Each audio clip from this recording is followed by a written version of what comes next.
باللہ من الشیطان الرجیم بسم اللہ الرحمن الرحیم والا کائنات حضرت امیر المومنین علی ابن ابی طالب علیہ السلام کے مجموعہ کلام نہج البلاغہ کے تیسرے باب کا 384 نمبر فرمان۔ وقال علیہ السلام، آپ علیہ السلام نے ارشاد فرمایا، الرکون الی الدنیا ما تعاین منہا جہل، دنیا کی حالت دیکھتے ہوئے اس کی طرف جھکنا جہالت ہے۔ والتقصیر فی حسن العمل وَإِذَا وَثِقْتَ بِالثَّوَابِ عَلَيْهِ غَبْنٌ، اور حسن عمل کے ثواب کا یقین رکھتے ہوئے اس میں کوتاہی کرنا گھاٹا اٹھانا ہے۔ وَالتَّمَانِيَّةُ إِلَى كُلِّ أَحَدٍ قَبْلَ الْاِخْتِبَارِ عَجْزٌ، اور مولا فرماتے ہیں کہ بغیر پرکھے ہر ایک پر بھروسہ کر لینا عجز و کمزوری ہے۔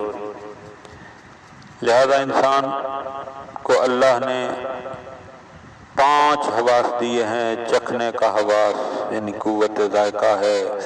دیکھنے کے حواس قوت باصرہ ہے، لمس کا حواس قوت لامسہ محسوس کرنے کے لیے، اور سننے کے حواس قوت سامعہ ہے، اور سونگھنے کے حواس قوت شامہ ہے۔ انسان ہر چیز کو جو ہے وہ پرکھنے کی صلاحیت بھی رکھتا ہو، دنیا کو دیکھ بھی رہا ہو کہ دنیا کی کیفیت کیا ہے، تو مولا فرماتے ہیں پھر بھی اس کی طرف جھکنا جو ہے یہ جہالت کی دلیل ہے۔ اور اسی طرح حسن عمل کو دیکھتے ہوئے کہ جب کہ انسان کو پتہ ہو کہ اچھا عمل کرنے کے نتیجے میں اللہ ثواب عطا کرتا ہے، اجر عطا کرتا ہے، اور اس نے وعدہ بھی کیا ہے، اور یہ کسی انسان کا وعدہ نہیں ہے بلکہ صادق الوعد کا وعدہ ہے، تو پھر انسان اس حسن عمل کی طرف متوجہ نہ ہو، کوتاہی کرے، تو مولا فرماتے ہیں یہ گھاٹا اٹھانے کے مترادف ہے۔ اور پھر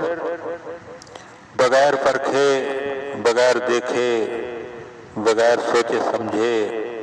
ہر ایک کی بات پر اطمینان کر لینا، تو کیونکہ آج کے زمانے میں لوگ جو ہیں وہ